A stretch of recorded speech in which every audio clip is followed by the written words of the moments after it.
je déteste à nous proposer.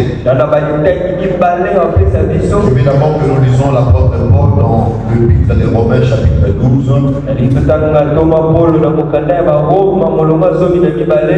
Il est important de comprendre que tous les épîtres que l'apôtre Paul a écrit, il a écrit pendant qu'il était en prison.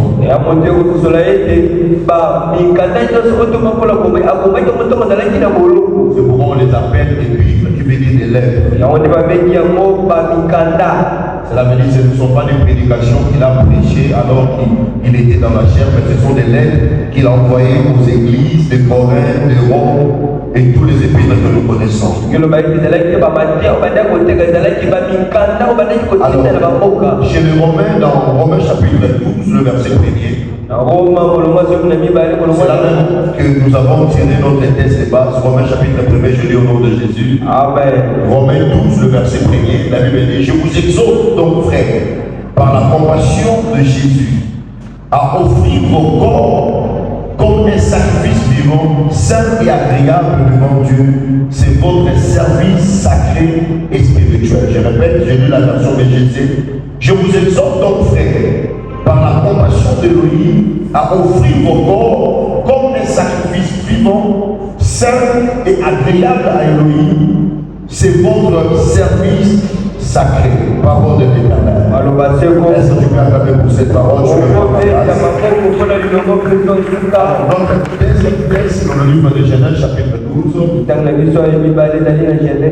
Tu peux le lire alors que tu es assis. C'est un long texte, on va sauter beaucoup de versets. La Bible dit: après ces choses, Dieu mit Abraham à l'épreuve en lui disant: Abraham, il répondit: me voici. Et Dieu lui dit: prends ton fils unique, celui que tu aimes, Isaac, va-t'en dans le pays de Moriah, et là offre lui à l'holocauste. Si il m'ordonne que je bénirai. Abraham s'éleva le bon matin, il prit son âne et il prit avec lui des serviteurs et son fils Isaac. Il fondit le bois pour l'holocauste et partit pour aller au milieu. Dans notre version, il dit aller au lieu que Dieu lui avait dit. Le troisième jour, Abraham leva les yeux et vit de loin. Abraham dit à ses serviteurs: restez ici avec l'âne, moi et le jeune homme. Nous irons jusqu'à là pour adorer Dieu et nous reviendrons auprès de vous. Le verset 6e, Abraham prit le bois pour l'holocauste, le chargea sur le fils. J'aimerais que tu soulignes, j'aime la précision de la Bible. Il a pris le bois, il le chargea sur le fils et le porta, sa main, le feu et le couteau. Et ils marchèrent tous les deux ensemble. Alors Isaac parla à son père en disant: mon père, il répondit: me voici, mon fils. Isaac répondit en disant: nous avons le feu de bois, mais où est l'agneau pour l'holocauste? Abraham répondit: mon fils, Dieu se trouvera lui-même de l'agneau pour l'holocauste. Et ils marchèrent tous les deux ensemble. Lorsqu'il fut arrivé au lieu, et Dieu lui avait dit: Abraham leva l'autel et chargea le bois, et lia son fils, il le mit sur l'autel au-dessus du bois. Puis Abraham entendit la main et prit le couteau pour égorger son fils. L'ange de l'Éternel appela dans le ciel et dit: Abraham, Abraham. Il répondit: me voici. L'ange lui dit: n'avance pas ta main sur l'enfant et ne me fais rien, car je sais maintenant que tu me crains. Cette phrase, ça fait partie des textes qui me dérangent beaucoup. Dieu dit à Abraham, il sait maintenant qu'Abraham le craint. Non, parce qu'Abraham a fait l'exercice de l'œuvre des sanctifications. Mais c'est parce qu'il accepte de donner à Dieu son fils. Parce que le fois quand nous parlons de la crainte de Dieu, nous mettons beaucoup l'accent sur la sanctification. La crainte de Dieu ne se limite pas seulement à fuir l'impudicité. Normalement, le fait qu'Abraham donne Isaac, Dieu devait dire: je vois maintenant que tu m'aimes. Et dans cette caisse, Dieu ne parle pas de l'amour. Mais Dieu parle de la crainte. Cela veut dire un sacrifice. Pour faire un sacrifice à Dieu. Et pas seulement l'acte de l'amour. l'amour. Mais le sacrifice aussi est un acte de la crainte et de la volonté de la perfection.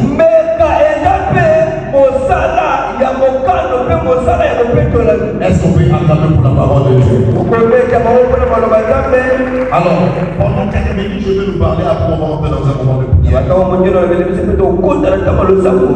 j'étais en train de discuter avec l'homme de Dieu, quand il m'a envoyé la fiche et je vis les thèmes. C'est l'exhortation de l'apôtre Paul aux chrétiens de Rome. Comme je disais que ces épîtres, ce sont des lettres que l'apôtre Paul a envoyées aux chrétiens. Chaque épître correspondait à l'église que l'apôtre Paul était en train de s'adresser. Ces églises n'étaient pas seulement de communautés, mais c'était des églises représentées par des villes où l'église était située.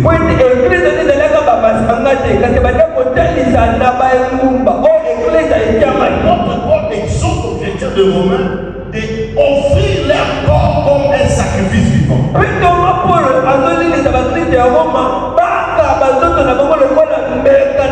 La vérité, c'est que l'apôtre Paul dit là, dans une dimension littérature, c'est paradoxal. C'est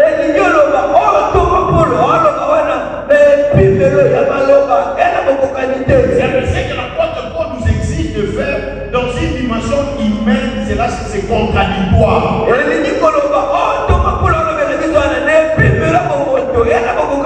Parce qu'il nous demande d'offrir nos corps comme un sacrifice vivant. Cela veut dire c'est impossible qu'on parle de sacrifice et qu'on parle aussi de vivant. Et quand on parle déjà d'un sacrifice, c'est qu'on considère que ce sacrifice n'est plus vivant. C'est comme si vous parlez d'un agneau immolé que vous dites qu'il est vivant. C'est que quand on parle déjà de sacrifice, nous considérons l'animal ou la personne qui est appelée sacrifice, il est déjà mort.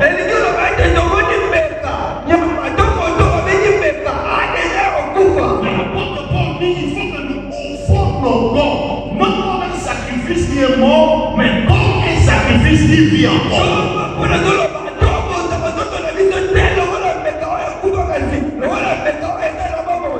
Précise au-delà d'être un sacrifice vivant, mais ça doit être sain et agréable.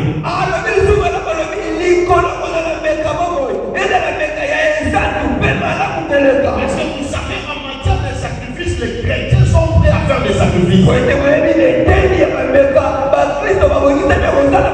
Mais l'apôtre Paul précise que les sacrifices qu'on doit faire. Il fait mention à trois choses majeures. Comme veut devenir un sacrifice, il doit veiller sur les trois choses que l'apôtre Paul met accent. Donc, sacrifice doit être un sacrifice vivant. Saint. Et en troisième lieu, ça doit être un sacrifice agréable. C'est tout sacrifice qui ne correspond pas à ces trois qualités. C'est un sacrifice qui ne peut pas être agréé par Dieu. C'est que quand vous lisez la Bible, il y a des hommes qui ont été des sacrifices vivants dans la Bible. C'est comme ça que c'est plus je prendrai l'exemple d'Isaac pour nous expliquer en réalité ce rôle de sacrifice vivant. Et quand c'est dans Genèse chapitre 22, Dieu rencontre Abraham et Dieu lui demande son fils vivant.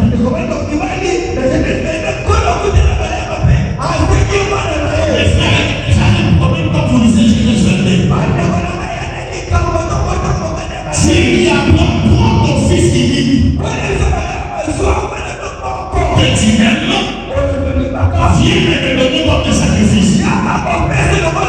Déjà le problème avec que Dieu appelle Isaac le fils qui vit.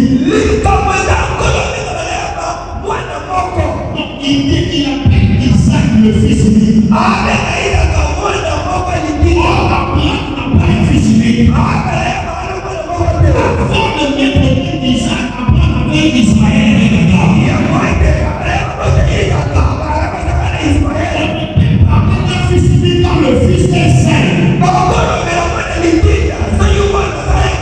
Et Isaac, avant de venir au monde, il a déjà un grand frère.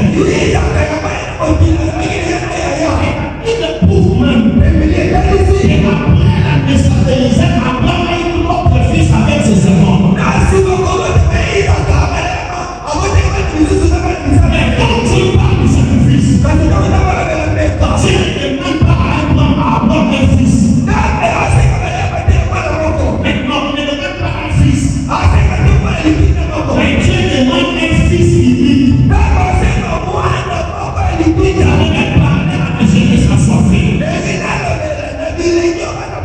Dieu ne nous demande pas de fils. Tout sacrifice que Dieu nous demande. Dieu ne demande pas un sacrifice général. Dieu nous demande un sacrifice unique. Pour approprier plusieurs enfants. Dieu demande nous avoir un fils unique. Vous allez comprendre que dans la Bible, on parle du fils unique. Cette expression ne veut pas dire le seul fils. Le fils unique dans la Bible.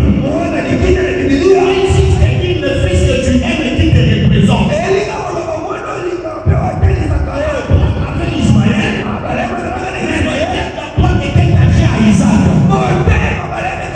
Et le fils qui représentait Abraham n'était pas Ismaël. Le fils qui représentait Abraham, c'était Isaac. C'est quand tu dis donne-moi ton fils unique. Il Dieu demandait à Abraham la chose qu'Abraham aime le plus dans le monde.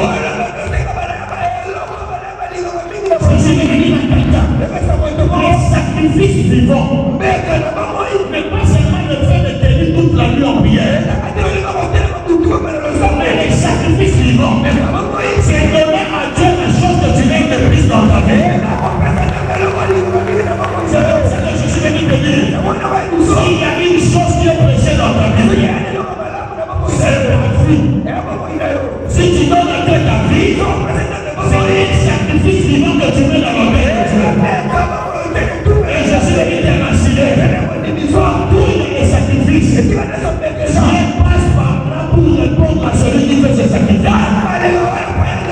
Je suis venu bénir de cette personne cette nuit. Je suis venu bénir en disant que vos sacrifices ne passeront pas inaperçus devant la présence de Dieu. Si tu me donnes le meilleur de tes honneurs, je commence à te bénir ce matin. Si tu me donnes le meilleur de tes honneurs, je commence à te bénir ce matin. Voici la deuxième réalité. Abraham doit sacrifier son fils unique. Mais il y a un problème. Abraham a deux fils. Le problème, ce n'est pas Abraham. Mais le problème est la mère qui n'a qu'un fils unique. C'est que le problème de l'offrande d'Isaac, ce n'est pas Abraham, mais c'est Sarah. Abraham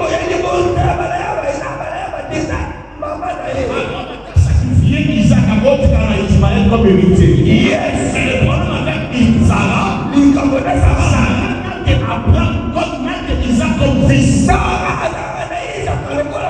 Et le deuxième problème, Isaac est le fils de la vieillesse de Sarah. C'est comme ça que quand vous lisez ce texte, Abraham est obligé de mentir. Il a dit à Sarah, nous partons adorer. Abraham sait qu'il ne part pas adorer. Abraham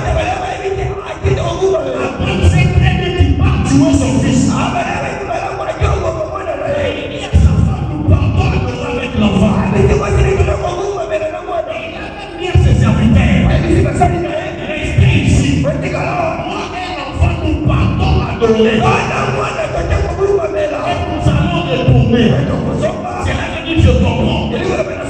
Quand un sacrifice devient un sacrifice vivant, dans cette dimension, l'adorateur, il voit plus un sacrifice comme sacrifice. Il voit un sacrifice comme l'adoration. Tu es son fils. Il est sacrifice. Et c'est là été une adoration pour Dieu. Je suis regardé un assoiffé. Les sacrifices parfaits. Selon les sacrifices de l'adoration. Ça fait mal. Mais c'est l'expression de mon cœur avec Dieu. Quand je ne mange pas, quand je manque, même quand je n'ai pas la réalité, les sacrifices deviennent l'adoration. C'est là qu'on appelle les sacrifices vivants. Quand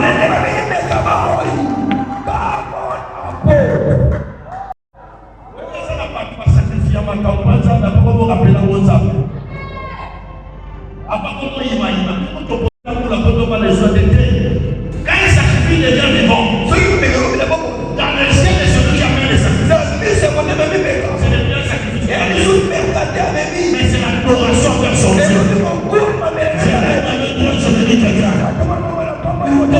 C'est la présence à nous appeler. Et c'est la prière sacrifice à Dieu. Mais c'est cela une adoration devant le bon Dieu. Si tu l'adores le meilleur de tes affaires, je déclare à partir de ce matin que une prière devient des adorations.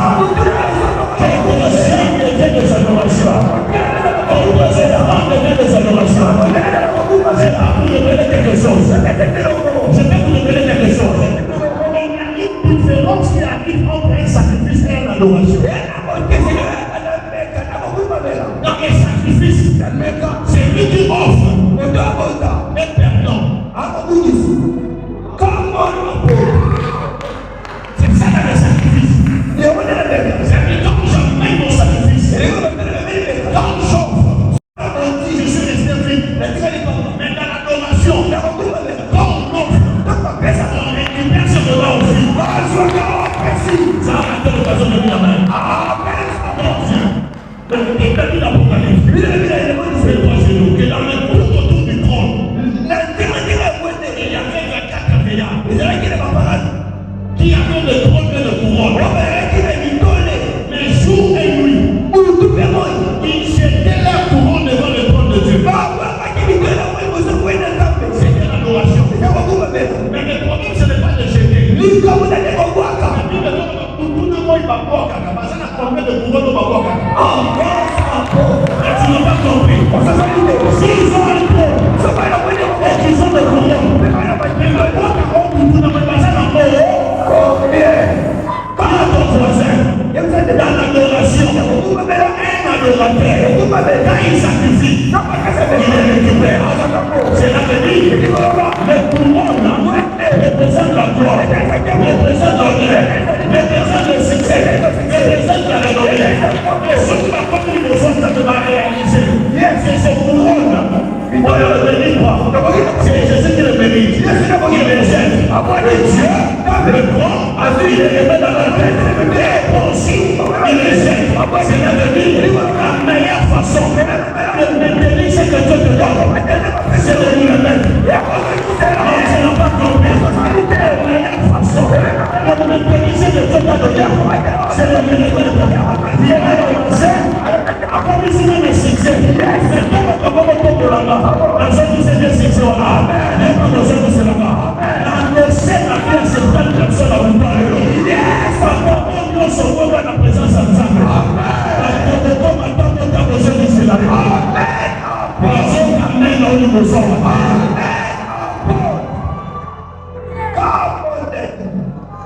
C'est ça même le secret de l'adoration. Tout ce que tu donnes, on ne s'en fait ça. Tu peux le récupérer. C'est ce que Abraham a compris. Parce qu'il y a un problème dans ce texte. Dieu a dit à Abraham, va sacrifier. Mais Abraham a dit, Abraham comprend. Si à ses yeux, Isaac reste un sacrifice. mourra pour du bon. C'est comme ça qu'Abraham n'a jamais appelé Isaac sacrifice. Il a dit, nous sommes allés adorer. Parce qu'Abraham sait qu'il est parmi les mystères de l'adoration. Tout ce qu'on adore, on donne à Dieu. Dieu finit de nous redonner. Parce que dans mon prix, un exemple de ma canalisation, il faut adoration qui est la permanence. Son rapport, on lui va pour on sait que nous allons voir quand on se boucle. Yes. C'est comme ça qu'il a dit, c'est lui qui me donne sa vie. Il va les récupérer. Parce qu'il est le rémunérateur de ceux qui le cherchent. Je vais te rassurer, cette minute ne passera pas une personne. Dieu te donnera les sacrifices que tu as fait durant cette nuit.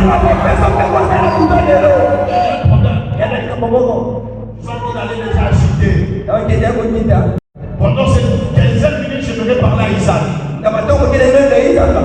Abraham fait sortir Isaac dans la maison de sa mère. La Bible mentionne dans Genèse 22. La Bible dit Abraham a pris le bois, le couteau et le feu. Il les déposa sur le fils. Pendant qu'il va déplacer dans ma chameau. Mais le feu et le bois et le couteau, ce n'est pas le cheval qui le porte, mais c'est Isaac. Écoutez-moi, mesdames et messieurs. Vous ne pouvez pas devenir des sacrifices vivants. Si vous, il n'y a rien. Écoutez-moi. Si le fait que Isaac avait porté, c'était le fait qu'on devait le consumer. C'est lui-même qui devait porter ce fait-là. Les fardeaux que vous portez dans l'œuvre de Dieu est ainsi que vous devenez un sacrifice. Il n'y a pas de sacrifice sans le fardeau. Jésus lui-même le vrai sacrifice. Il devait porter celle sa croix. On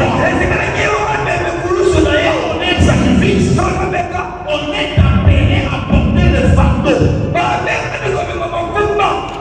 Aujourd'hui, nous avons une jeunesse qui parle de sacrifice sans fardeau. Qui parle beaucoup en âme sans fardeau. Qui prophétise sans fardeau.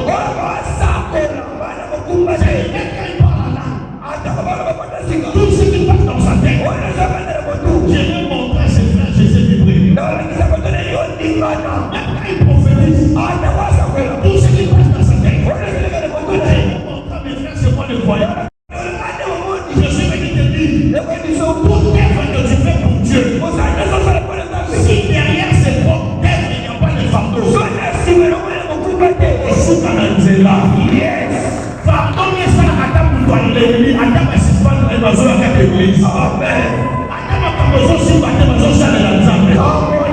Vous ne pouvez pas servir Dieu longtemps si vous ne portez pas le fardeau de votre père.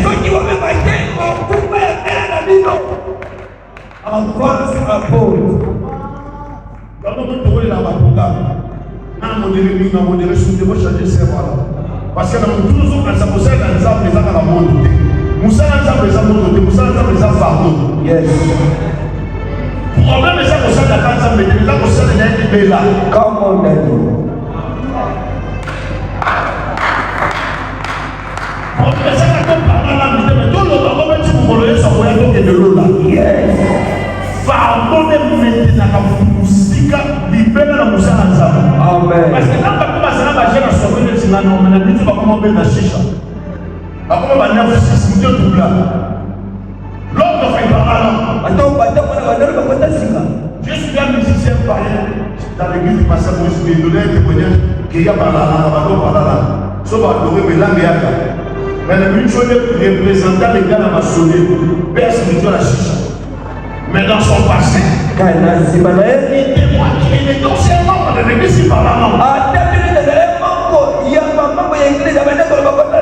C'est comme ça que Dieu n'est pas dans les émotions. Dieu est dans les fardeaux de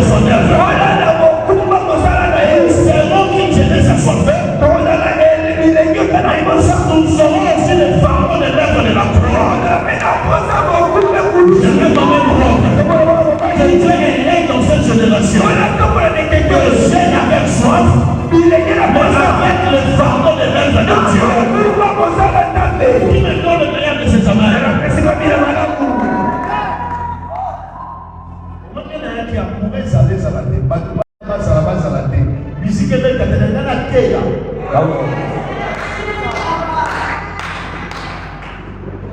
Au moins il faut avoir ensemble de battre dans le l'orgueil.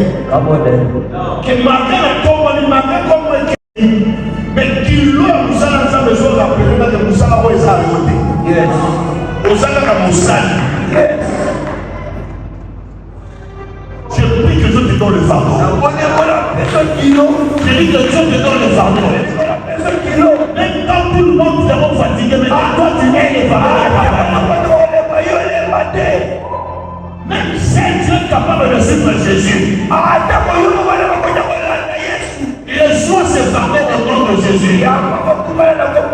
C'est comme ça qu'on prend les fois, on le met sur Isaac. Amemi koni boy ko maye ko malgré je suis pas là ça mais Isaac arrive quelque part Isaac remarque quelque chose Isaac a sosoli eloko c'est ici même qu'il se cache la beauté de cet enseignement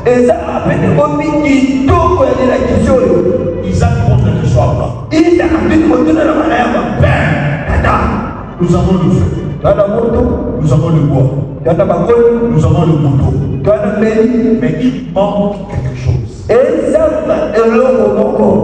est l'agneau? En quelque sorte, où est le sacrifice? Nous avons tout. Mais il manque l'animal qui portera. Isaac ne savait pas. Et dans la dimension du sacrifice vivant, Dieu n'a plus besoin des animaux. Dieu a besoin d'un homme. Isaac ne savait pas que le sacrifice vivant n'est pas l'agneau. Mais c'est un homme qui vit. Il ne savait pas que l'agneau qui cherchait c'était lui-même. Je suis venu parler à un gène. Je suis venu parler à une jeunesse. Les sacrifices que Dieu cherche n'est pas d'abord ton enfant. C'est toi-même. Parce que le vol est un gène. Donc, ça ne fait que pour les autres, il y a ton problème de moula. Il y a un sacrifice dans ma zone. Il y a un sacrifice dans ma zone. Ne correspond pas à Dieu. Parce que nous sommes à sacrifier les autres aux salles. Sacrifice vivant les autres aux salles, les autres aux alliés. Comment oh yo sali les autres valeur pour les capots aux salles. Yes. Quand nous sommes au va même Caïn avec Amen. Amen. Mon quand nous sommes connus en Kosanga. Quelle différence offrande à Caïn Abel, là Abel a offert oui il me matin pour toi. J'en ai mis sa monétisation. Il y a vraiment un moment de la Bible comme ça. Avance. Ni les salles de Zama c'est un offrande d'Abel à quoi la Caïn. Bible les alliés. Bible le dit quand Abel est venu offrir. Tant Dieu portant un regard favorable à Abel et son enfant.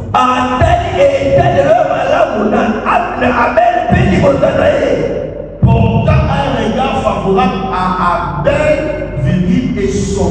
Cela veut dire ne regarde pas l'offrande avant de regarder ce qu'il ouvre. Qu'est-ce qui a rendu l'offrande agréable? C'est la nature de celui qui a apporté l'offrande. La nature de celui qui apporte l'offrande influence son offrande. Ton sacrifice est influencé par la nature de celui qui offre.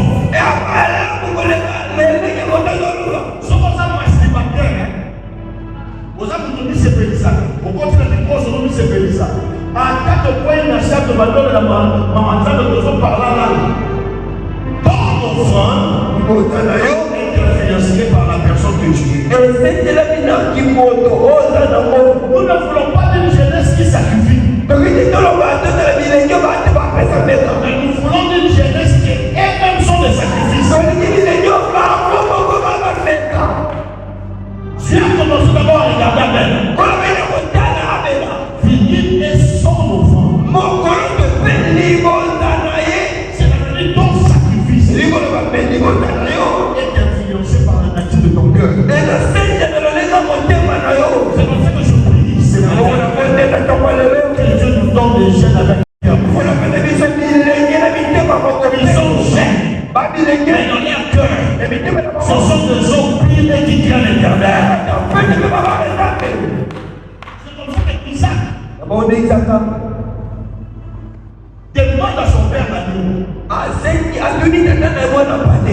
Où est la nuit? Parce qu'il ne voit pas la nuit. Alors, dans un camarade de Totama, je vois, là où le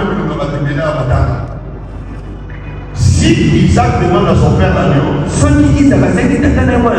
expression veut dire il était habitué à voir son père sacrifier des agneaux. Parce que maintenant,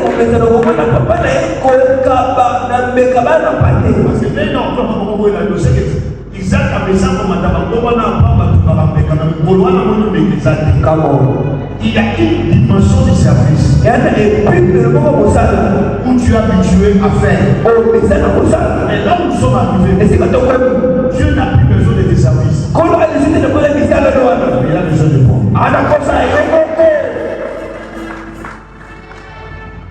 Dans Genèse, dans la montagne de Moïse, Dieu n'avait plus besoin d'une offrande. Mais il avait besoin d'Isaac. Josué me dit que Dieu a besoin de toi. Parce que vous savez, des fois qu'on sert Dieu. Donc, on va canadier, nous sommes avec la Moussa Nzambe. Donc, on a un protocole. On a un protocole. Tout ça, on a rempli de batterie. Parce que la Nzambe de l'église ne va pas être. Tout ça, on a rempli de l'église. Parce que la Nzambe de l'église. Parce que ton organisme, nous allons nous suivre dans la possession de la haine. Donc, en Zambie, avant la personne, nous allons nous faire la tête. À son lucas de nous, nous allons voir l'air vient. Elle est déjà venue. La suite, c'est quoi? Pour le vrai, déjà, là, il y a déjà une différence. Dieu ne cherche pas les adorateurs. Il cherche les vrais. Ensuite, on parle de vrai. Ceux qui ont su de vrai. Est-ce que les vrais adorateurs peuvent dire Alléluia? Est-ce que les vrais adorateurs peuvent dire Alléluia? Alléluia. Dieu n'est pas à la recherche des adorateurs. Dieu cherche les vrais. Le problème n'a rien que sur sa place. Question du Portugais. Vous avez la mission d'exemple dans l'eau. À zone de la terre, comment va marcher?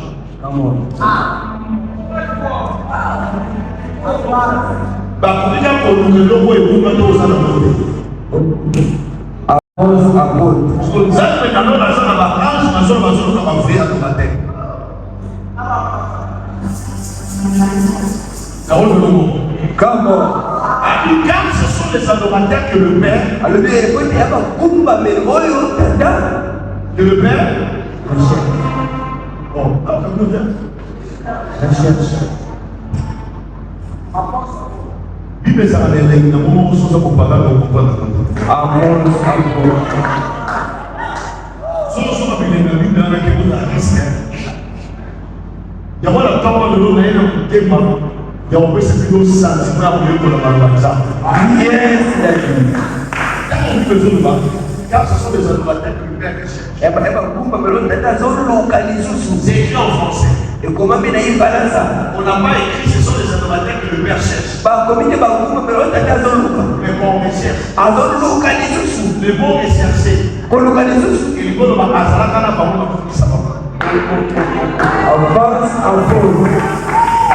car ce sont les vrais adorateurs que le Père recherche. Pas que le Père cherche. Mais le Père recherche.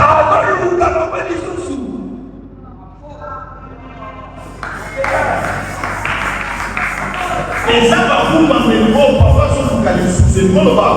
À son Lucas, et non, à ce moment-là, c'est là que tu comprends que Dieu parle à toi. Parce qu'il y avait jamais de il y avait l'adorateur. Mais à cause du péché, Dieu n'avait plus l'adorateur sur la terre. C'est donc il a envoyé son fils Jésus afin de sauver l'homme. Parce que c'est l'homme l'adorateur que le Père est en train de chercher. Au ciel, les anges ne peut pas adorer Dieu en disant qu'il est le Dieu qui guérit. Parce qu'il n'a aucun ange qui est malade. Il n'a pas un ange qui peut adorer Dieu en disant tu es le Dieu qui donne des enfants. C'est les anges qui ne mettent pas au monde. Et au ciel, il n'y a aucun ange que Dieu a créé en disant créons l'homme à notre image et à notre ressemblance. Le vrai adorateur, c'est l'homme qui a reposé dans Genèse 3.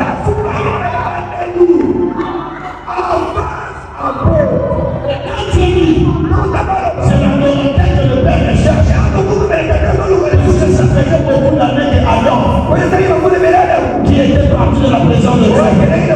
C'est comme ça que Jésus a venu dans le monde. On l'appelle le second Adam. On l'appelle pas le deuxième Adam. On l'appelle le second Adam.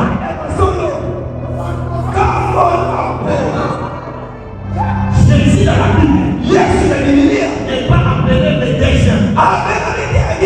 Mais le second. C'est paradoxal. Parce que second veut dire deuxième. C'est ça en français. Second en français veut dire deuxième. Pourquoi on dit qu'il y a deuxième Adam second? Parce que il y a un problème. Quand le deuxième est appelé second, en français veut dire le troisième degré. On va poser maintenant. Celui qui a dit examen, c'est 5 personnes par jour. On va le premier, le deuxième et le troisième. Sauf que le deuxième, c'est le troisième ensemble. Mais sauf qu'il examine bien personne par jour, le troisième ensemble, on dira le premier et le second. En français, on appelle le deuxième second quand il n'y a plus le troisième. On va la vie de Père Jésus le second. C'est le dire après lui. Après Jésus, il n'y aura encore personne. Jésus est descendu sur la terre parce qu'il est venu te chercher.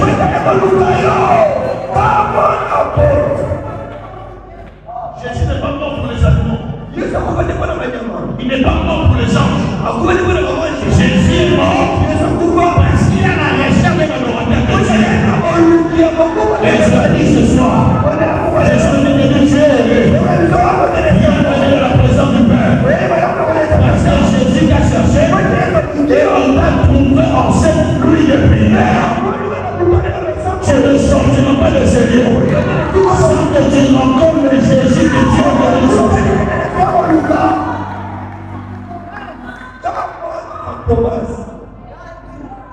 Car ce sont les adorateurs. Le Père n'a plus de mystérieux. On a dit que nous avons un esprit pour lui.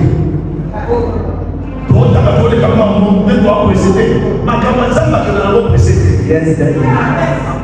Parce que la Bible est tellement que maman comprend lui le blâmer. Il y a un moment où c'est capable de nous sur la crise. Papa, tu n'as pas son rôle à maman parce que les gens de 7 livres, moi, ils ont un million sur vous, ils ont un personne. Yes, pardon. Un million sur. Et même si jeunesse, ça ne doit pas être la main de l'homme dans le monde. Jeunesse, ça ne doit pas être si vite qu'ils sont pas morts, parce que la Bible n'est pas où. Même voir ce zone qui est dans la Bible. Yes. Et ma zone qui est dans la Bible. Yes.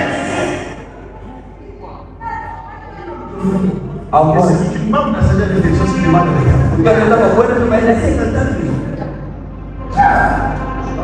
ce sont les adorateurs que le Père cherche.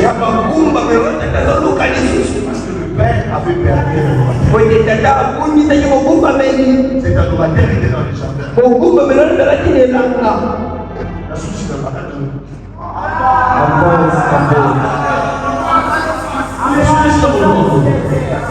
ceux qui adorent ces êtres et qui adorent sa adorateur, ça va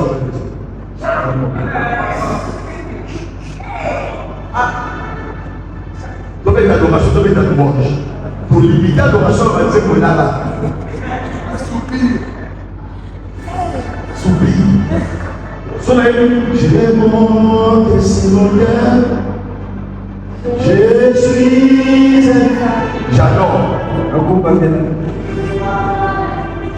Je dis, Kamulanda Yesu, louange. Vous pensez que l'adoration et la louange, c'est là qu'il faut la musique. L'adoration n'est pas une musique, c'est une vie. C'est comme si beaucoup que vous appelez des adorateurs messiens devant les païens.